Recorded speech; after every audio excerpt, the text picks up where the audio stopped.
Hello viewers, நான் உங்கள் திருநெல்வேலி அம்மா சமையல். இன்றைக்கி நம்ம என்ன பார்க்க போகிறோன்னு பார்த்தீங்கன்னா, ஒரு மினி பாதுஷா ரெசிபி தான் நம்ம இப்போ பார்க்க போகிறோம். ரொம்ப ஸ்வீட்டாக நல்ல ஜூஸியாக சூப்பராக இருக்கும்.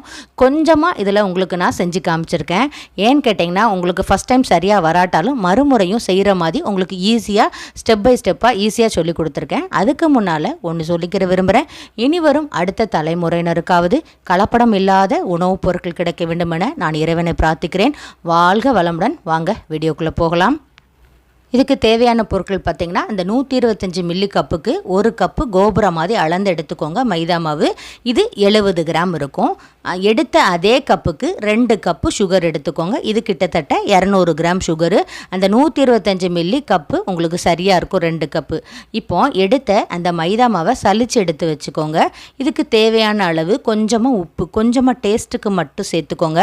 சேர்த்துட்டு பேக்கிங் பவுடர் பார்த்திங்கன்னா ஒரு 2 பிஞ்ச் எடுத்துக்கோங்க. இது அப்படி சேர்த்தா தான் கண்டிப்பாக உங்களுக்கு பாதுஷா நல்லா சூப்பராக நல்லா பொங்கி நல்லா பொரிஞ்சு வரும் உங்களுக்கு எண்ணெயில் போடும்போது.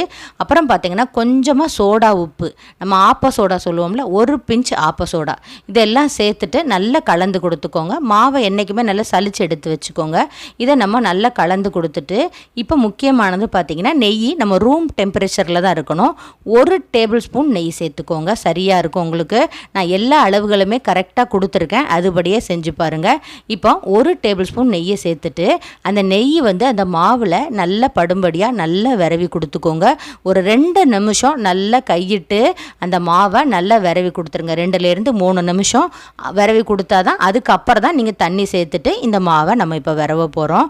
எதனால் நான் கொஞ்சமாக உங்களுக்கு செஞ்சு காமிச்சிருக்கேன்னா, சரியாக வராட்டாலும் உங்களுக்கு அந்த பாதுஷா ஃபஸ்ட் டைம் சரியாக வராட்டாலும் நெக்ஸ்ட் டைம் அதே எண்ணெய் இருக்கும் உங்களுக்கு.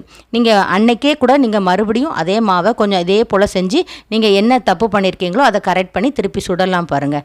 அதனால தான் நான் உங்களுக்கு கொஞ்சமாக செஞ்சு காமிச்சிருக்கேன். இப்போ பாருங்கள், இப்போ தண்ணி சேர்க்கும் போது கொஞ்சம் கொஞ்சமாக சேருங்க. ஏன்னு கேட்டிங்கன்னா, சட்டுன்னு மாவு இலக்கம் கொடுத்துரும். இந்த பாதுஷாக்கு மாவு எப்படி இருக்கணும்னு பார்த்தீங்கன்னா, ரொம்ப நெகத்தியமாகவும் இருக்கக்கூடாது, அதே சமயத்தில் ரொம்ப கட்டியாகவும் இருக்கக்கூடாது. ஒரு மினிமமாக இடப்பட்ட இடத்துல அந்த மாவு நல்ல நம்ம பாதுஷாவை உருட்டி போடுற அளவுக்கு கரெக்டாக இருக்கணும். இப்போ பாருங்கள், கொஞ்சம் கொஞ்சமாக தண்ணி சேர்த்து இதே போல் நல்லா பிசைஞ்சு எடுத்துக்கோங்க. ஒருவேளை உங்களுக்கு தண்ணி கொஞ்சம் கூடிட்டுன்னு வச்சுக்கோங்களேன், நீங்கள் என்ன பண்ணுங்கள், 1 டேபிள் ஸ்பூன் மைதா மாவு கொஞ்சம் சேர்த்துட்டு விரவி கிடலாம், ஒன்றும் பிரச்சனை இல்லை. இப்போ பாருங்கள், நல்லா இதே போல் விரவி எடுத்து வச்சுட்டு இந்த மாவு கிட்டத்தட்ட 1 மணி நேரம் ஊறணும். ஏன்னு கேட்டிங்கன்னா, இந்த மாவு நல்லா ஊறுனாதான் உங்களுக்கு பாதுஷா நல்லா உருட்டும் போது சாஃப்டாக இருக்கும். ரொம்ப கட்டியாக இருந்து அது ஊறாமல் இருந்துன்னு வச்சுக்கோங்களேன், அந்த பாதுஷா ரொம்ப கடுக்குன்னு ஆயிரும், சாஃப்டாக இருக்காது, ஜூஸியாக இருக்காது. அதனால தான் இந்த மைதா மாவை 1 மணி நேரம் நல்லா விரவி வச்சு நல்லா மூடி வச்சுருங்க. இப்போ பாருங்கள், நான் அந்த விரவிட்டு மாவு எப்படி இருக்குன்னு காமிக்கிறேன் பாருங்கள். இதே போல் இருக்கணும். அப்போ தான் உங்களுக்கு உள்ளே நல்ல லேயராக அழகாக நல்லா பொரிஞ்சு வரும் எண்ணெயில் போடும்போது. இதே போல் நான் என்னென்ன பண்ணுறனோ அதே அப்படியே ஃபாலோ பண்ணிவிட்டு மூடி வச்சுருங்க. 1 மணி நேரம் டிஸ்டர்ப் பண்ண வேண்டாம். இப்போ நம்ம இந்த மாவை விரவியாச்சு. 2வது ஸ்டெப்பு என்னன்னு பார்த்தீங்கன்னா, இந்த மாவு விரவுனிலிருந்து நீங்கள் ஒரு அலாரம் கூட வச்சுக்கோங்க. ஒரு 3/4 மணி நேரம் கணக்கு வச்சுக்கோங்க. 3/4 மணி நேரம் கழித்து நம்ம இப்போ அந்த சுகர் சிரப்பு ரெடி பண்ண போகிறோம். அந்த ஒரு வால் கிண்ணத்தில் என்ன பண்ணுங்கள், 1 கப்பு மைதா மாவுக்கு 2 கப்பு சுகர் சேர்த்துருக்கேன். 1.5 கப்பு தண்ணி சேர்த்துக்கோங்க. சரியாக இருக்கும். என்னென்னா அந்த பாதுஷாவை போட்டு முங்கி அந்த முங்கிறது அளவுக்கு அந்த சுகர் சிரப் இருந்தால் தான் நல்லாயிருக்கும். இப்போ அடுப்பை பற்ற வச்சுட்டு அந்த நல்லா கலந்து கொடுத்துருங்க. சுகரை அடியில் தங்க விடாமல் பார்த்துக்கோங்க. என்னென்னா சுகர் அப்படி தங்கிருச்சுன்னா முறிகிரும் பாகு. அதனால் நல்லா இதே போல் கலந்து கொடுத்துக்கோங்க. ஹை ஃப்ளேமில் வச்சுக்கோங்க. நம்ம கொதிச்சதுக்கு அப்புறம் என்ன பண்ணுங்கள், கொஞ்சம் லோ ஃப்ளேமில் வச்சுருங்க. என்னென்னா அந்த பதம் மாறிடக்கூடாது. நம்ம இந்த பாகு எப்படி இருக்கணும்னு பார்த்தீங்கன்னா, கையில் தொட்டால் பிசுப்பாக இருக்கணும், அவ்வளோதான். அதுக்கு மேலே இந்த பாகு பதம் மாறிடக்கூடாது. ஒருவேளை ரொம்ப ஒரு கம்பி பதத்துக்கெலாம் வந்துட்டால் அந்த நீங்கள் பாதுஷாவை உள்ளே போடும்போது அந்த சிரப்பு உள்ளே உறிஞ்சிக்காது. இல்லாட்டா என்ன பண்ணுன்னா அது ரொம்ப இனிப்பே இல்லாத மாதிரி இருக்கும் அந்த பாதுஷா. அதனால தான் அப்படி பிசுப்பு பதம் வந்த உடனே ஆஃப் பண்ணி இதை ஓரமாக வச்சுருங்க. இப்போ நமக்கு மாவு பார்த்திங்கன்னா 1 மணி நேரம் ஆயிடுச்சு விரவி. இதை இப்போ காமிக்கிறேன் பாருங்கள், எவ்வளோ சாஃப்டாக இருக்குன்னு பாருங்கள். அந்த மாவு இவ்வளோ சாஃப்டாக இருந்தால் தான் உங்களுக்கு பாதுஷா சூப்பராக வரும். நான் ஒவ்வொன்றும் நானும் ஸ்டெப் பை ஸ்டெப்பாக சொல்லி கொடுத்துட்ருக்கேன். அதனால் அதை அப்படியே கவனித்து செய்யும் பொழுது உங்களுக்கு ஈஸியாக இருக்கும். இப்போ பாருங்கள், இதுதான் முக்கியமான ஸ்டேஜ். நம்ம அந்த பாதுஷாவை உள்ளே வந்து நம்ம லேயராக இருக்கிறதுக்கு இதே போல் அப்படி பிரித்து விட்டு மடக்கி விட்டுக்கிட்டே வாங்க. கர்ச்சீஃப் மாதிரி நாளாக அப்படி மடக்கி அதை நல்லா பிரித்து கொடுத்துட்டு அழுத்தம் கொடுக்காமல் அப்படி சுற்றி அப்படி எடுக்கும் பொழுது தான் உங்களுக்கு அந்த பாதுஷா சூப்பராக நல்லா பொரிஞ்சு வரும். ஃபஸ்ட்டே இந்த வீடியோவில் காமிச்சிருப்பேன் என்ன அழகாக இருக்குன்னு. அதை அப்படி ஃபாலோ பண்ணுங்கள். இப்போ இதே போல் மடக்கி வச்சுட்டு இதை என்ன பண்ணுங்கள், கரெக்டாக ப்ராப்பராக இதில் வந்து நான் 10 பீஸ் வந்துருச்சு எனக்கு. நல்லா சின்ன சின்ன துண்டுகளாக ஈவனாக வந்து உருட்டி எடுத்து வச்சுக்கோங்க. இப்போ அந்த 10 துண்டுகளையும் ஒவ்வொன்றா எடுத்து அப்படியே நீங்கள் என்ன பண்ணணுன்னா உள்ளங்கைக்கு இடையில வச்சு நம்ம குலோப் ஜாமுக்கு எப்படி உருட்டுவோமோ அதே போல் பூ போல் உருட்டுங்க. ரொம்ப அழுத்தம் கொடுத்துடாதீங்க. மெதுவாக இப்படி உள்ளங்கைக்கு இடையில வச்சு நல்லா உருட்டி எடுத்துட்டு அப்படி லைட்டாக ப்ரெஸ் பண்ணி அந்த சுண்டு விரல் வச்சு நடுவில் ஒரு சின்ன ஹோல் மாதிரி போட்டு அப்படி ஒரு திருக்கி விட்டுட்டிங்கன்னா நம்ம கடைகளில் கிடைக்கக்கூடிய மினி பாதுஷா, அதாவது பட்டன் பாதுஷா மாதிரியே இருக்கும் பார்க்குறதுக்கு. உங்களுக்கு பெரிய அளவுகளில் பாதுஷாவை நீங்கள் உருட்டிடாதீங்க. பெரிய உருண்டையாக உருட்டிட்டிங்கன்னா எண்ணெயில் அந்த அளவுக்கு அது முங்கி வராது, உள்பக்கம் வேகாமல் இருக்கும். ரொம்ப அழுத்தம் கொடுத்து பிசைஞ்சாலும் அந்த பாதுஷா எண்ணெயில் முங்கி எந்திக்கும் போது மேல் பக்கம் வெந்த மாதிரி இருக்கும், உள்பக்கம் சரியாக வேகாது. பிறகு நீங்கள் சுகர் சிரப்பில் போடும் பொழுது உள்ளே வந்து ஒரு மாவு மாதிரி இருக்கும். அதனால் அதை அவாய்ட் பண்ணிடுங்க. இப்போ பாருங்கள், 10ஐயும் ஈஸியாக அதே போல் சின்ன சின்ன துண்டுகளாக உருட்டி எடுத்து வச்சுக்கோங்க. இப்போ எண்ணெய் வந்து நான் வந்து சன்லேண்ட் எண்ணெய் தான் எடுத்திருக்கேன், வாசம் இல்லாத எண்ணெய் தான் எடுத்திருக்கேன். இந்த எண்ணெயோட ஹீட் எப்படி இருக்கணும்னு கேட்டிங்கன்னா, லைட்டாக மேலே கையை அப்படி லைட்டாக மேல் பக்கம் வைங்க. அந்த ஹீட் லைட்டாக வரும். உடனே என்ன பண்ணுங்கள், பாதுஷாவை அதில் சேர்த்துற வேண்டிதான். ஃப்ளேமை என்ன பண்ணுங்கள், கொஞ்சம் மீடியத்துக்கும் கீழே, கொஞ்சம் லோ ஃப்ளேமுக்கும் மீடியத்துக்கும் இடையில வச்சுக்கோங்க. ரொம்ப ஹை ஹீட் வேண்டாம். அப்படி இருந்ததுன்னு வச்சுக்கோங்களேன், டக்குன்னு நிறம் மாறிடும். ஹை ஹீட்டில் இருந்தால் அப்புறம் உள்ளே வேகாது. என்ன பண்ணுங்கள், கொஞ்சம் அந்த மேலே கை வச்சு சூடு வந்த உடனேயே இந்த பாதுஷாவை அதில் இறக்கி விட்டுருங்க. இப்போ பாருங்கள், கொஞ்சம் அப்படியே பபிள்ஸ் மெதுவாக தான் மேலே எலும்பி வரும். சட்டுன்னு மேலே எலும்பி வரக்கூடாது. என்றைக்குமே பாதுஷா எண்ணெயில் போட்ட உடனே சட்டுன்னு மேலே எலும்பி வந்துருச்சுன்னா டக்குன்னு நிறம் மாறிடும், உள்ளே வேகாது. இதே போல் மெதுவாக தான் எலும்பி வரணும். இப்போ பாருங்கள், அது வரைக்கும் என்ன பண்ணுங்கள், அந்த கரண்டி வச்சு அந்த எண்ணெயில் கொஞ்சம் அப்படி லைட்டாக அப்படி ப்ரெஸ் பண்ணி அமுத்தி கொடுக்கும் போது தன்னாப்பில் அந்த பாதுஷாக்கள் வந்து மேலே எலும்பி வரும். இப்போ பார்க்கும் போதே உங்களுக்கு தெரியும். மேலே எலும்பி வந்த பிறகு என்ன பண்ணுங்கள், கரண்டியை வச்சு என்ன பண்ணுங்கள், அதை டிஸ்டர்ப் பண்ணாமல் ஓரமாக மட்டும் அந்த கரண்டியை வச்சு லைட்டாக சுற்றி விடுங்க அந்த பாதுஷாவை. இப்போ திருப்பி விட்டுறக்கூடாது. ஒரு 2லேருந்து 3 நிமிஷம் நல்லா வேகணும். வேகிற வரைக்கும் என்ன பண்ணுங்கள், இதே போல் சுற்றி விடுங்க.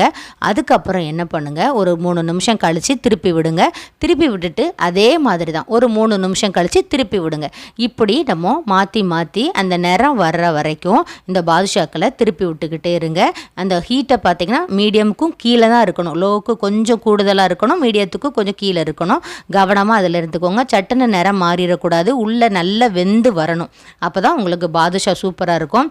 இந்த இடத்துல பார்த்தீங்கன்னா நம்ம சிலவங்க மிஸ்டேக் பண்ணிடுவீங்க. ரொம்ப நல்ல பொன்னிறமாக ரொம்ப இன்னும் கூடுதலாக எடுத்துட்டிங்கன்னா நம்ம சுகர் சிரப்பில் போடும்போது அது வந்து என்ன ஆகுனா உறிஞ்சி வராது. மேலும் அந்த ஹார்டான மாதிரி ஆயிரும். பாதுஷா வந்து கடிச்சு சாப்பிட்ற மாதிரி ஆயிரும். அதனால் இந்த நிறம் வரையில் நீங்கள் கண்டிப்பாக எடுத்துருங்க. இதுக்கு மேலே நிறம் போயிடாமல் இதுதான் சரியான நிறம். இப்போ க்ளோஸ்அப்பில் காட்டுறேன் பார்த்துக்கோங்க. இதே போல் நல்ல நிறம் மாறின பிறகு எடுத்து ஒரு இதில் வச்சுருங்க. ஒருவேளை நீங்கள் எனக்கு வந்து ஹார்ட் ஆகிட்டு பாதுஷா மேலே அப்படின்னு நினச்சிங்கன்னா கவலைப்படாதீங்க. அந்த சுகர் சிரப்பை என்ன பண்ணுங்கள், 2 டேபிள் ஸ்பூன் தண்ணி சேர்த்துட்டு ஒரு கொஞ்சம் நல்ல பபிள்ஸ் வர வரைக்கும் கொதிக்க விட்டுருங்க. கொதிக்க விட்டுட்டு எடுத்து வச்சுட்டு அந்த ஹார்டாக உள்ள பாதுஷாவை அதில் போட்டுருங்க. அது சட்டுன்னு உங்களுக்கு உறிஞ்சிரும். ஆனால் கொஞ்சம் கடிச்சு சாப்பிட்ற மாதிரி தான் இருக்கும். சில தவறுகள் பண்ணும் பொழுது அதை நம்ம சரி பண்ணுறதுக்கு என்ன உண்டோ அதை நான் உங்களுக்கு சொல்லி கொடுத்துருக்கேன். இப்போ பாருங்கள், இந்த கலர் வரும்போது எடுத்துருங்க. இதுக்கு மேலேயும் கலர் வரணும்னு நினைக்காதீங்க. இதுதான் சரியான பக்குவம். இப்போ இந்த பாதுஷாவை சுட்டு எடுத்ததுக்கப்புறம் கொஞ்சம் ஹீட் ஆறட்டும். ஒரு 2 நிமிஷத்துலேருந்து 3 நிமிஷம் வெயிட் பண்ணுங்கள். அதுக்கப்புறம் இந்த சுகர் சிரப்பில் இப்போ சேர்த்துக்கோங்க. சேர்த்துட்டு என்ன பண்ணுங்கள், இது ஒரு 10 நிமிஷம் அப்படி ஊறட்டும். ஊறினதுக்கப்புறம் என்ன பண்ணுங்கள், திருப்பி என்ன பண்ணுங்கள், அதை மாற்றி விட்டுருங்க. மறுபக்கம் திருப்பி விட்டுருங்க. இப்படி செய்யும் பொழுது பாதுஷாவில் நல்ல அந்த சுகர் சிரப் இறங்கி நல்ல ஜூஸியாக இருக்கும் பாருங்கள். சில சமயங்களில் நீங்கள் செய்கிற தப்புகள் என்ன உண்டோ, இப்போ ஒரு வேளை உங்களுக்கு சுகர் சிரப்பு உரியலை அப்படின்னு நீங்கள் நினச்சிங்கன்னா என்ன பண்ணுங்கள், அதே மாதிரி தான் 2 டேபிள் ஸ்பூன் தண்ணி சேர்த்துட்டு நல்லா கொதிக்க விட்டுட்டு திருப்பி அந்த பாதுஷாவை போடுங்க. ஆனால் கண்டிப்பாக உள்ளே நல்லா வெந்திருக்கணும். அப்படி நீங்கள் சரியாக வேகலை, எனக்கு உள்ள மாவாக இருக்குன்னு, அப்போ நம்ம ஒன்றுமே பண்ண முடியாது, அது தூர தான் போடணும். அதனால தான் உங்களுக்கு நான் கொஞ்சமாக செஞ்சு காமிச்சிருக்கேன் இந்த இடத்துல. ஒருவேளை நீங்கள் தப்பாக செஞ்சிட்டிங்கன்னா இந்த வீடியோவை ஒரு தடவைக்கு 2 தடவை பாருங்கள். அப்போ தான் என்ன மிஸ்டேக் பண்ணியிருக்கீங்கன்னு உங்களுக்கு தெரியும். திருப்பி சட்டுன்னு இதே சிரப் இருக்கும், நீங்கள் திருப்பி பாதுஷாவை திருப்பி செஞ்சு பாருங்கள். செஞ்சு பார்த்துட்டு சரியாக வந்துட்டுன்னா அந்த சுகர் சிரப் ஆல்ரெடி நீங்கள் ரெடி பண்ணி வச்சுருப்பீங்க. அந்த சுகர் சிரப்பை என்ன பண்ணுங்கள், ஆறி இருக்கும், திருப்பி என்ன பண்ணுங்கள், கொஞ்சமாக தண்ணி சேர்த்துட்டு நல்லா கொதிக்க விட்டுட்டு அதுக்கப்புறம் இந்த பாதுஷாவை அதில் சேர்த்துருங்க. உங்களுக்கு எதுவுமே வம்பாக போகாது. நீங்கள் ஒரு முதலே செய்யும் போது சரியாக வராமல் தான் இருக்கும். ஆனால் திருப்பி செய்யும் பொழுது நீங்கள் ஒரு நல்ல ஒரு பெஸ்ட்டான பாதுஷாவை நீங்கள் உங்களால் செய்ய முடியும். அதனால் கண்டிப்பாக ஒரு தடவைக்கு 2 தடவை இந்த வீடியோவை பாருங்கள். இந்த வீடியோவை பார்க்கும்போதே உங்களுக்கு பிடிச்சிருக்குன்னு நினைக்கிறேன். பிடிச்சிருந்தா லைக் பண்ணுங்கள், உங்கள் ஃப்ரெண்ட்ஸ்க்கெலாம் ஷேர் பண்ணுங்கள். அதே சமயத்தில் சப்ஸ்கிரைப் பண்ணி வச்சுக்கோங்க. கீழே இருக்க நோட்டிஃபிகேஷன் பெல்லை ஆன் பண்ணி வைக்கும் பொழுது நான் அடுத்தடுத்து போடக்கூடிய வீடியோக்கள் உங்களுக்கு நோட்டிஃபிகேஷனாக வந்து சேரும். அதே சமயத்தில் இந்த பாதுஷா இன்றைக்கி செஞ்ச அன்னைக்கு சாப்பிட்றத விட மறுநாள் இதை விட சூப்பராக இருக்கும். வெளியில் வைக்கும் பொழுது ஒரு 3 நாள் 4 நாள் வரைக்கும் வச்சுக்கலாம். நம்ம வந்து சுகர் சிரப்பில் போடுறதுனால சீக்கிரம் வந்து கெட்டு போக வாய்ப்பு இருக்கும். ஒருவேளை நீங்கள் அதிகப்படியாக செஞ்சீங்கன்னா ஃப்ரிட்ஜில் வச்சுக்கோங்க. அதுவுமே மேக்ஸிமம் 1 வாரம் தான், அதுக்கு மேலே வைக்க வேண்டாம். என்றைக்குமே பிகினர்ஸ் ஆனவங்க கொஞ்சமாக செஞ்சு பாருங்கள். இந்த வீடியோவை சிலவங்களுக்கு நான் ரொம்ப லென்த்தாக பேசுகிற மாதிரியே இருக்கும் உங்களுக்கு. ஆனால் பிகினர்ஸை பொறுத்த வரைக்கும் அவங்களுக்கு அந்த ரெசிபி செய்யும் பொழுது நிறைய டீட்டெயில்ஸ் தேவைப்படும். அதனால தான் நான் இவ்வளோ டீட்டெயில்ஸ் கொடுக்குறேன். நன்றி. வாழ்க வளமுடன்.